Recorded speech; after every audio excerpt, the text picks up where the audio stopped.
Okay, hi everyone. I'll start by defining romantic love. So we believe that it means entering into a relationship with your partner and spending your time and energy on developing the relationship. Yeah, so we believe that the norm, that this kind of process of seeking the relationship, entering the relationship and maintaining it should not be the primary source of fulfillment in people's lives. And we have two main arguments for that. So the first one I would like to start with is that as a result of this norm, we maintain we help the idea that people are not fully in control of their lives. We help this idea flourish, and we believe it has many bad consequences for our society. If we think about those people who really want to find a partner, but for some reason they can't, for example, they are disabled and they have to stay at home, and like they have problems going out, I don't know, or they are introverts, they don't have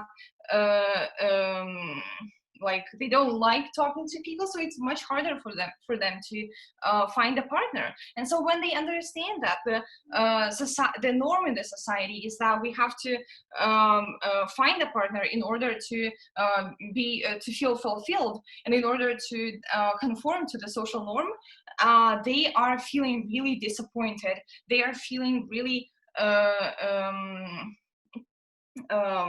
like bad about themselves. And yeah, that's one group of people. The second group of people is those who are in the relationship right now, but the relationship is like not doing well. For example, they get abused as a woman, for example. Yeah, but because of this norm, they understand that they will be condemned by the society if they end the relationship. And also they understand that they probably, if they end the relationship, like they might not be able to find a new partner again, so they will not be able to like have a fulfilling life. Like this is what they might think as a result of the social norm. And the third group of people is the people who don't want to be in a relationship, but they are basically pressured by the society because of this norm that exists, that you have to find a partner and like invest your time and energy into maintaining the relationship in order to feel fulfilled. Yeah, so the consequences of having these three groups of people who together we think form like a really large portion of the society in general, those people end up feeling really disappointed. They have low self-esteem problems, they have psychological issues, and we believe that we don't want our society to and specifically these three groups of people being harmed by the idea that something as something as the romantic love, something which they cannot necessarily be in full control of, should have such a big impact on our lives and on how other people perceive us. Yeah, so that is our first argument. And now I'm moving on to the second one. We believe that having the norm that romantic love is the primary source of fulfillment, it means, as I already said when I defined romantic love, it means that you are as like a person in a relationship, you are spending time looking for a partner, you are spending time maintaining the relationship, right? And the thing is that this kind of process, right, it is centered on one person. And so it means that like in the long run, with this idea of romantic love being the primary source of fulfillment, people mostly are more willing to spend time and energy on like maintaining this small thing, right? We believe that if we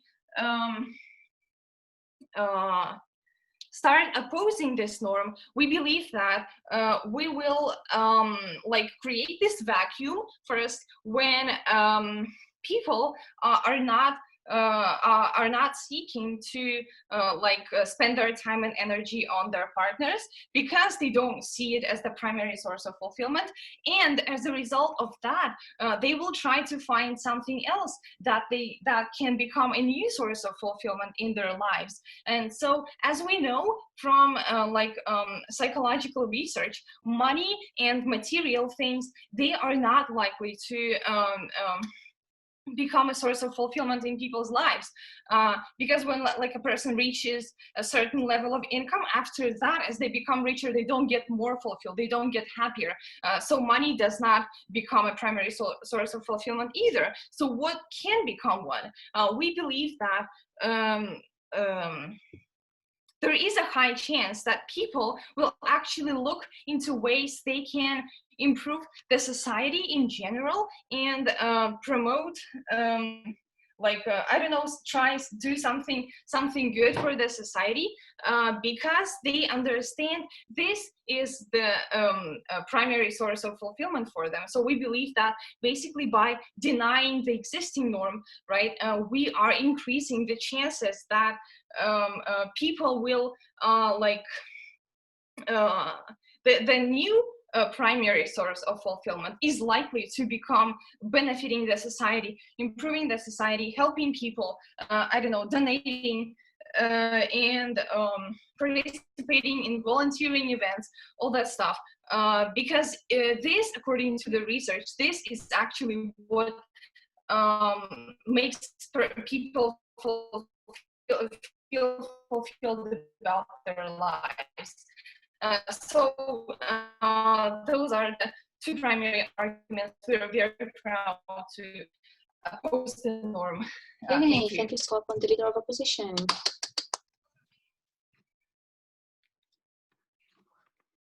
Okay, let me start it. Ladies and gentlemen, today I'll be supporting romantic relationships, and I'll be supporting the norm which says romantic relationships should be the norm. Actually, we believe that love gives us a reason or a purpose in life as the opposition, and it is something that cannot be replaced by helping others or by helping the society in general, although that's a good thing. And we have two main arguments. The first thing is we believe that romantic relationships fulfill something that human needs want, something which is as important as food, shelter, and other things. So we believe love is one of the most important things for human beings to live as human beings. And the second argument we have is love leads to productivity. It gives humans more focus on their work, on their life. It gives them more passion. It gives them more positive, which makes their life more productive. So before going to my arguments, I want to give some rebuttals to the arguments of the first speaker. They were arguing two main arguments. The first thing is we cannot control if we can get partners. So there are some introverts which are not gaining partners, and that's causing psychological problems with them. And then there are other people who are in the relationship who are being abused, although they don't want to be in the relationship. And then the second one is there are people who do not want to be in a relationship, but at the same time, because of the norm, they are being in the relationship. So the first thing is they actually defined the motion in a very narrow way. We are talking about romantic relationships here, and it's not about just relationships. We, as the opposition, believe there is a difference between a romantic relationship and a non-romantic relationship, and we don't believe that abused people or people who do not want to be in a relationship can be regarded as being in a romantic relationship. I mean, the idea of being romantic is to feel empathy, love to each other. And actually, when you abuse someone or when you force someone to be in a relationship, that takes the idea of being in a romantic relationship. So the other thing is actually they were talking about there is a lot of energy spent on seeking and entering and then maintaining a relationship. But actually what is happening today is through social media, through other platforms, love finding is as easiest as it can be today. It is very easy to get into a relationship, although maintaining is worth it, worth the energy. So for example, we can give the examples of like applications like Tinder and other things where people can easily slide and find their soulmates. So we believe as the opposition, it is actually easy to find a relationship, but then to make it romantic needs a work, and we will prove how that is worth it, the energy and the time. And the second argument they're giving is the energy is wasted on romance. We can actually, we should help ourselves because before helping others. I mean, if we are not happy in our life, if we don't have love in our life, if we are not fulfilled ourselves, how can we help others? Bill Gates is helping African kids because he has a lot of money, and he doesn't need that money, for example, to buy food or other things. First, he helped himself before helping others. So to help others first, we have to have a fulfilled life, and we believe that romantic relationship is one of the things which makes us fulfilled. So I'll pass to my arguments, which is related to this, which is love is one fundamental need that humans have. So why do we need it as human beings? The first thing is, we might, for example, get respect from other people, from our boss, from our coworkers, but we don't get love from other people as much as we get from our romantic partners. So the feeling of being loved is a significant part of a human being. We know that when people feel that they are not loved, they can have psychological problems. They can commit a lot of crimes, and that is actually what is happening. For example, in the US, when kids who did not get prom partners take their guns from their family and kill people. We believe love is a fundamental need for human beings, and when it is not fulfilled, it is actually very problematic for the person and for the society as a whole. So we believe that this is a fundamental need. And the second thing, we need love as a human beings, is because when as human beings we have ups and downs in our lives, and during difficult times we need partners who makes us strong. For example, let's say I have a partner and I'm facing some difficulty in my life. Maybe I lost some money or I failed some exams. When I face it alone, I'm not as strong. I might break. But when I have a partner who is helping me pass through these difficult times, I can be strong and I can pass these difficult times with the help of my partner. So the third thing is, why we need love is actually, it's about the hole in our hearts. For example, human beings are always looking for something to live for.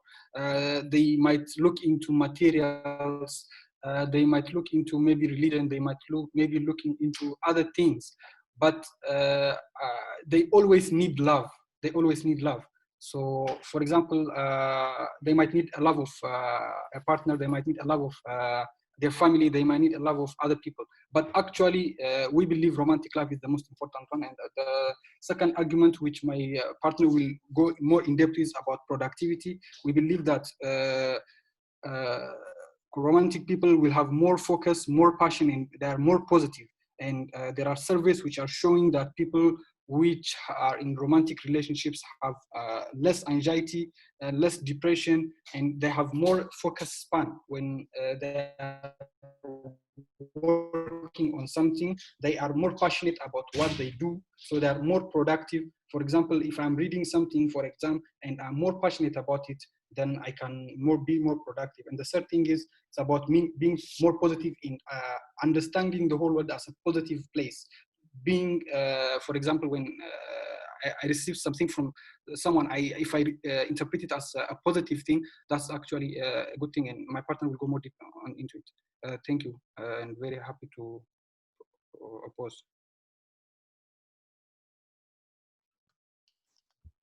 Okay, thank you so much for that speech. And to continue the government side, very proud to call the DPM. Okay, so first of all, I want to start with a rebuttal. Firstly, our opponent said that some abusive relationships should be excluded from a romantic relationship because it's not romantic. But we should know that like very few people enter an abusive relationship at first, because it starts as a romantic relationship, but as it progresses, it can become abusive, at least from one side. And we believe that, like, for society, it is still viewed as a romantic relationship because people don't usually tend to speak about bad stuff in their personal life, and but they still feel this pressure of maintaining this kind of a relationship because they are told by their parents, they are told by their friends, by the whole society that, well, now you're in a relationship, it is like your primary goal is to be in a relationship, to be in a family, then to have children. And they understand that by living this type of a relationship, they won't be, they have to be happy in that type of a relationship, even if it is abusive, because the majority of people tell them that they will be like less happy when they are not in a relationship. And we believe that this is a problem and these people shouldn't be excluded from this definition. Speaking about disabled people and introverts, yes, there are some social media websites where they can go, but it still doesn't solve the problem that people don't really like to communicate with people, with other people, or are afraid of communication because, like, usually, yes, you can start to speak on Tinder, but then you will have to meet a person in private, somewhere, to go to the cafe, etc. And if you have terrible anxiety, social anxiety, talking to people, then it also doesn't solve the problem of these people as well. Also, we should not forget about the group of people that don't want to be in a relationship, whether you're asexual or aromantic. We believe that for these people, this pressure is so huge to be in a relationship. And if we are saying that this is norm and this is like your primary source of fulfillment, then these people, they actually feel that they will never be fulfilled in their life, because this is what society tells them, that, well, even if you are a successful businessman or businesswoman, even if you're a successful doctor, you still are not as successful as you would have been if you had a partner. And this is crucial in this motion. We believe that the main harm that this norm brings to us is people who would otherwise feel happy and feel fulfilled, feel productive, and feel that their life is actually good. Now they don't feel like that because of this norm, because no matter how you are self-developed, no matter how you are successful at your work, people still pity you when if you're not in a relationship. This is the problem. Like they tell you, well, yes, you are successful in this field of life, but are you thinking about finding a partner, or when will you find this partner? And we believe that this makes the people feel becomes less happy, because you understand that people just value a personal value or your fulfillment will view you as successful. And that's why we believe that if people don't view you as successful, you also don't view yourself as successful, no matter how successful you are in other fields of your life. And we believe that our opponent said that, well, you are will become productive if you enter a relationship, that you will have less anxiety. But imagine people who are not in a relationship, they will be more anxious. And if you understand that your main fulfillment in your life, for instance, is your work, then somebody tells you, well, you shouldn't think so, your family should be your main priority, and then you won't put as much of yourself into your work, but you will put more time in do the harm productivity of many people, because they will have to dedicate their time and effort to find a partner that they might not even need. Also, our opponent said that we should help ourselves first. Okay, I'll take the question. Yeah, do you think focusing on work and material things will fulfill human beings? Thank you. I believe that every person has different goals in life, and there shouldn't be this norm. Like there shouldn't be a norm that you are a fulfilled person if you do this, because like everyone is different, and everyone finds different sources of fulfillment. But like if we have this norm and tell people that everyone should have a partner, everyone should be in a romantic relationship, it harms a lot of people. So speaking about the idea that we should help ourselves first before we help others, we believe that like this idea is based only on the fact that you can only be happy and you only can help yourself when you are in a romantic relationship, which is entirely wrong. We believe that you can help yourself like by self-developing, by doing the stuff you like, and of course you need to be content with yourself before helping others, probably, but it doesn't like necessarily include romantic relationship, not always. And also speaking about like love, of course we believe that love is important, but there are also other types of love, not only romantic type of love, and our opponents tend to forget about this because they say, well, you get respect from others but you don't get love. You can get love from others, it just can be non-romantic. For instance, you can get love and support from your friends, from your relatives, and it is also the type of love which is important, which exists in our society, and many people just have this type of love in their life, but don't have a romantic type of love, and that's fine. And also like the idea that you need partner to be stronger, we believe that you should find this strength in yourself, and relying on other human beings will just make you weaker, because you are with yourself all the time, but the relationship, they can come and they can go, and your partners as well. So if you are fully reliant on that particular person and then you have to break up with that person, it will actually make your life worse, because you got used to relying on this person for helping you and protecting you.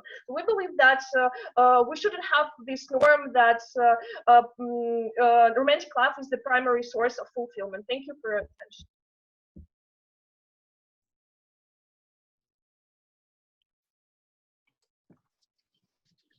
Okay, thank you very much for that speech. And to continue the debate, very proud to call the THO. Hello, everyone. Thanks for having me today. Firstly, I'd like to rebuttal, but I don't know where to start rebuttaling from first because there are many stuff to be rebutted. However, I'd like to start with the Deputy Prime Minister since it's fresh and it was now. First of all, I'd like to tell you that we are not talking about norms of society here. We are not here to argue today what norms of the society implicates us to do. We are here to talk about a feeling that is love. Love is not a norm, it's a feeling that's there. And now we are defining love, and we are talking about romantic love, whether it's we can get it from normal people or whether we cannot get it from normal people. We are talking about that particular love which we await, and I'm sure every one of us and people around us, and we have witnessed how people around us wait from a love from a certain person, and this love has some typical elements. It is passionate. It is a love that is peculiar from other loves. It's not a love that you get from other people. My partner has firstly talked about how this love and how it focuses in life and it increases productivity. Also, I would like to give an extension to my partner's argument, and in rebuttal to the Deputy Prime Minister, I would like to say that love is an inspiration to many writers that has shaped our philosophy, has shaped how we see the world. If you take, for instance, Dante Alighieri, he started writing when he met Beatrice. I'm sure you are all have been before introduced to Dante Alighieri, and how his love for Beatrice has made him one of the most famous poets now, even nowadays in the world. He is an Italian prominent poet who has been inspired and passionate by love. His productivity, his writing, and all of that came when the love was there. Moreover, the Prime Minister has argued that what happens when love is not there, that people go to work, go here, go there. We agree with all of that, but we are here to argue today when love is there, between love and work, sorry, I'll take it later. Between love and career, between love and working, between love and respect from your colleagues, which one would you choose? Which one would fulfill you? We are here to argue, and I proudly argue against it. I certainly do believe that a person who is in love and who has experienced love is fulfilled by it, and it's not fulfilled by a colleague, by the love of his friends. As in the case of Dante Alighieri, it was not the love of his friends, it was not the love of other poets, his colleagues, but it was the love of Patricia that made him write. Also, I'd like to say that I'm sure that we are all have earlier been introduced to friends of ours, family of ours, who have been divorced, who have had their heart broken. And if we see them and we go to them and we talk to them, we see that those persons are not the same anymore. We have known them previously and after they fall in love, and we see that those people are sad, and we go and talk to them, we actually see that those people are depressed. We see them, they're advancing, and those people have gained weight in 2 or 3 months, which is the most important trait of depression. Moreover, we hear later, I'm sure you've heard many cases when a girl or a boy has decided to end their life because of love. So what does this tell us? This tells us that when love was there, it was their main fulfillment. What led to depression and anxiety, it wasn't love, as it was argued from the Prime Minister. It was the lack of love that gave person to anxiety, which more argues and gives evidence to our point that love gives us focus, gives us passion, gives us a purpose in life. When a person falls in love, and the positive feeling that love generates, because it is a peculiar feeling, I agree that I can get love from friends, I can get love from family, but I certainly do not agree that I get that passionate love from similar to what I would get from a partner in life. Moreover, it's the innate need that every human being, I believe, they have. It's not a norm of society that imposes on us to feel that feeling. It's a feeling that it was given to us naturally, to be loved by someone, to be respected by someone in a different way. I'm sure that we are not being loved by our family in the same way as we would have being loved by a partner, because in addition to the love, it's also the sexual sexual intercourse. You have to interact with a partner, which does not generate the same feeling. Moreover, since I would like to introduce also another argument, we believe that when love is there, it is the main prevention of between love and other stuff that we would choose as fulfillment in our life, because we are here to argue whether from all this stuff that we are offered today, what do we choose? We do not cancel love, because love is there. So if from all these factors that are around us, which one we would choose? And if we were to choose love, and we argue that the love is the main driven cause, we would argue that also love, when someone is fulfilled by love, as people choose to be fulfilled by love, it prevents depression, it prevents anxiety, it generates passion, it generates productivity, and I am willing to take a PO from the whoever it has. Yes. Yeah, so we would like to reiterate here that the debate today is about the norm in our society, that romantic love should be the primary source of fulfillment. We are not opposing love in general, and we believe if someone is inspired by love, it's great, but we feel that because of this norm, some people who are not willing to conform to that norm, they are very harmed by the norm. So please attack the norm. And well, if we are here, the norm was can I answer this one quickly? If the norm is made by human beings, it is made by the need of human beings, but by the feelings they've had. Norm is not, it wasn't just given there, it's us, we developed the norm by the feelings we've had. So if we develop such norm that the love is fulfillment, is the main fulfillment in our life, it is because this norm was developed through love being the main fulfillment in our life. Thank you very much. I'm proud to oppose this motion. Thank you very much for that speech. Okay, guys, so Elena, I think if the speaker is okay to take a longer period, we're fine with that, as long as the speaker is not telling the it's enough, and the one who has the POI doesn't sit down, we should just let them speak, okay? It's fine by you? Yeah, okay. Okay, great. And okay, so to open the second half of this debate, very proud to call the member of the government. Can you wait? I want to set my timer. Sure, of course. Also, like, I want to give a disclaimer. Like, I'm using my phone for Zoom, and this is the first time, and that, like, I don't know how to see if there is a POI. So, like, if you're using the phone, it's different from using the laptop. So, like, I'm really sorry if I cannot see the POIs, because I would have like to consistently check the notification in the other section. So yeah. I would advise you just when you're ready to take a POI, just say to us, I'm ready to take a POI, and if anyone wants to ask something, then this will be the time that they ask. Okay? Okay.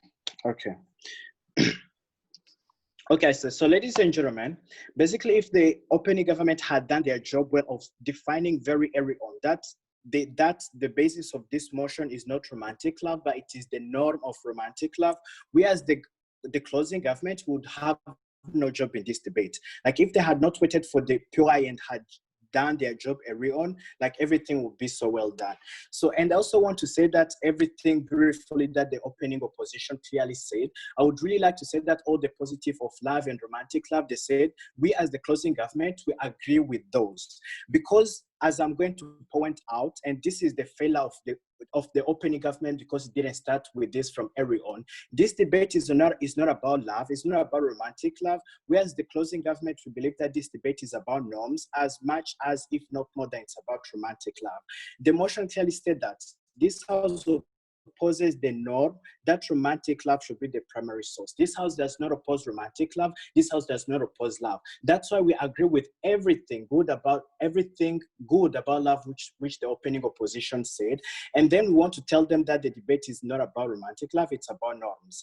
And then we as the closing government, to have a better understanding of the motion.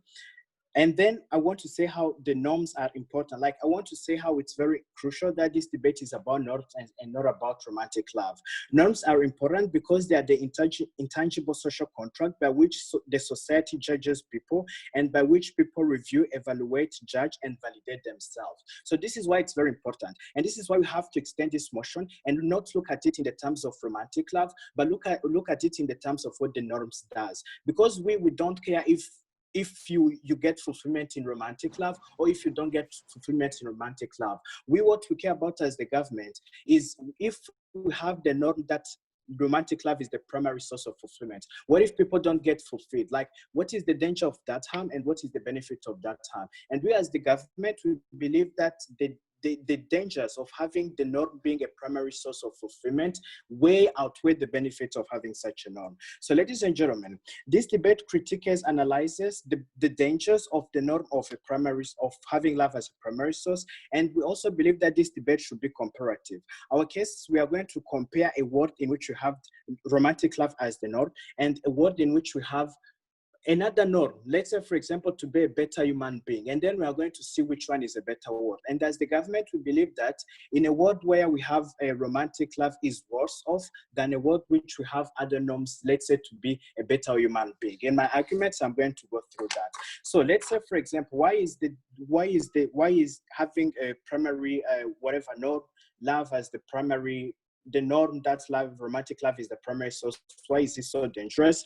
The first thing is that romantic love is a false promise. Ladies and gentlemen, seeking fulfillment where it's almost impossible to get, we see that the cases of divorces are increasing. And then we see that we have the cases of sustained domestic violence. And the danger with the norm is that if you are trapped in domestic abuse, in gender-based violence or domestic abuse, if there is the society norm that romantic love is the main source of fulfillment, the people will feel that they have to stay in their homes. People will feel that they have to stick there and try to make the relationship work. But we know again and again that sometimes really relationships don't work. Sometimes you stay there, you remain under abuse. Sometimes it doesn't work. And then the danger is that with this predominant norm, people will feel that they have failed as human beings. Because if the prevalent norm is that romantic love is the main source of fulfillment, then if you don't make it in your home, you are going to feel as a failed human being. And then the other thing is that people understand the world based on their most immediate experience. So basically, if we have romantic love as the primary norm, and then I get into a bad relationship, it's gonna make me feel that everyone in the world is a bad human being, because that's the kind of society, that's the kind of education, that's the kind of thought system which the society has put out there. And then the other thing, we have to understand that in times when to fail, if we make this the primary norm, then everyone for whom the relationship doesn't work out, this person will feel as a failure. And then I want to do some refutation from the opening opposition. They basically say, they give the example of Bill Gates, but I even want to say that Bill Gates is not a philanthropist because he had a successful romantic relationship. We know that he's a divorcee. So basically, if romantic relationship was the reason why Bill Gates is a donor, actually he will not be donating all these things. So what makes Bill Gates a philanthropist is that he has a strong sense of humanity, and he knows how his contribution to humanity matters. And this is why I want to make this debate comparative. Let's try to imagine a world in which the norm of fulfillment is being a better human being. So if we make this as the norm, because I already said that people judge and validate their existence based on the society's norm, if we make the norm to be a better, good human being, we are going to create a society where people are more compassionate, where people are more understanding, where people are more supportive, and where people have the respect for human rights. So ladies and gentlemen, it doesn't matter if you get fulfillment in romantic love or not. What we are caring about here is about the society and what can best help people. If we build a society where people understand that being a better human being is the thing which will make you be fulfilled, everyone will strive to be more compassionate, to be more supportive, to be more helpful. So if everyone is doing that, you're going to have a better society at the end of the day. Because I will be like, okay, I have to help people, because if I help people, then I will feel better at the end of the day. I have to go to hospitals. I have to vote. I have to complete my duties. And if everyone is completing their duties, if everyone clearly understands being a better human being as it will be defined, at the end of the day, we are going to have a better world. So ladies and gentlemen, this debate is not about romantic love or other kinds of love. This debate is about the norms and the dangers that those norms represent and the benefit that we get from the norms. So we are not against romantic love. We are not against any sort of love.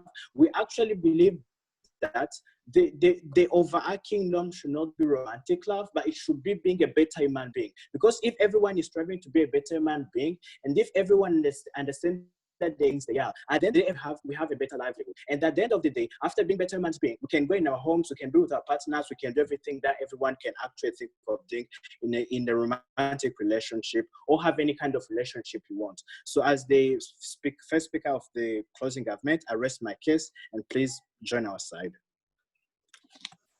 Okay, thank you.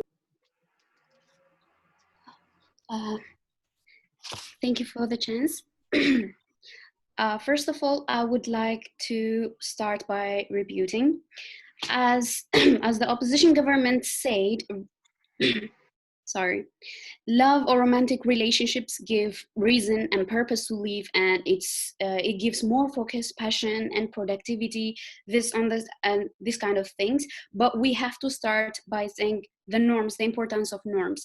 You were not refuting the fact that romantic relationships are important in maintaining a good health or a good mental health and everything, productivity, but we are saying it's not the primary source. First, in order to build this case, I want to mention the pros and pre cases of a romantic relationship.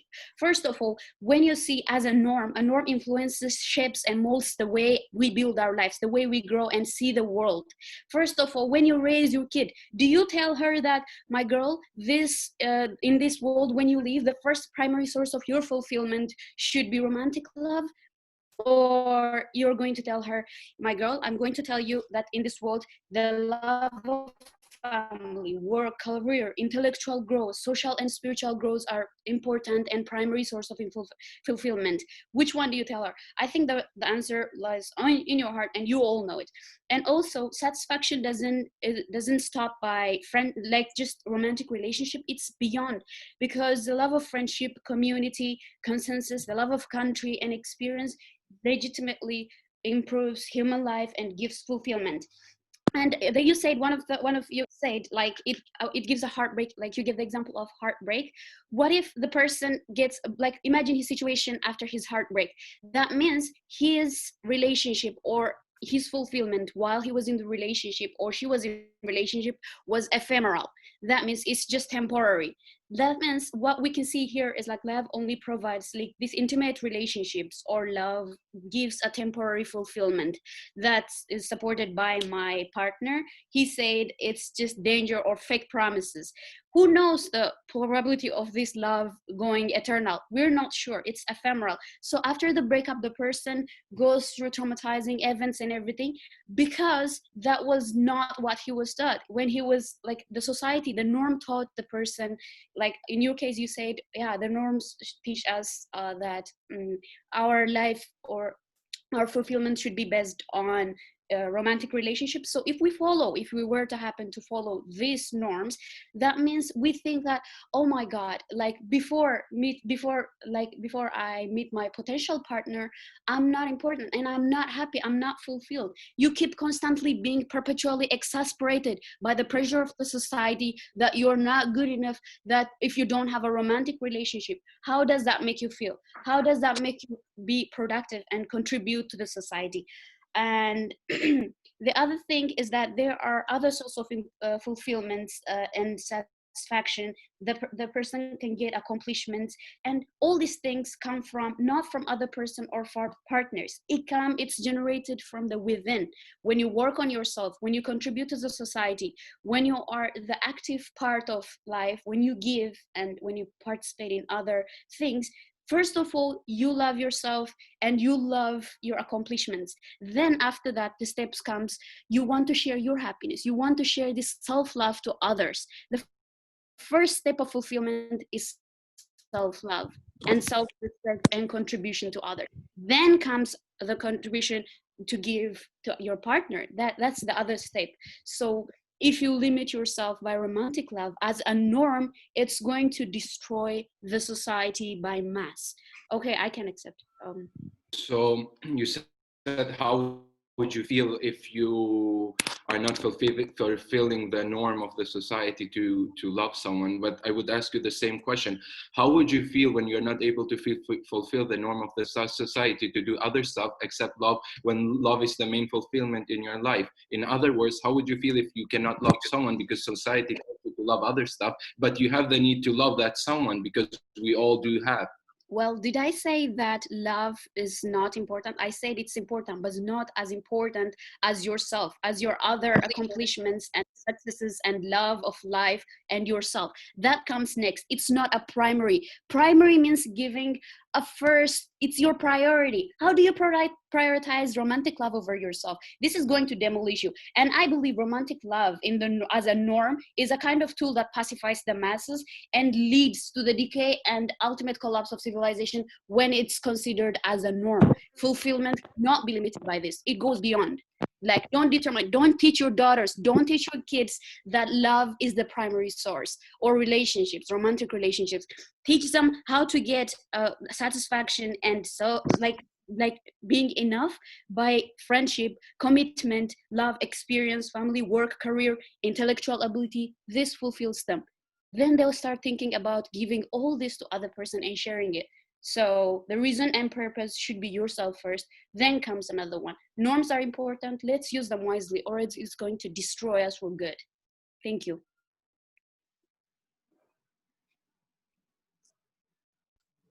Okay, thank you very much for that speech. And to sum up the entire debate, very proud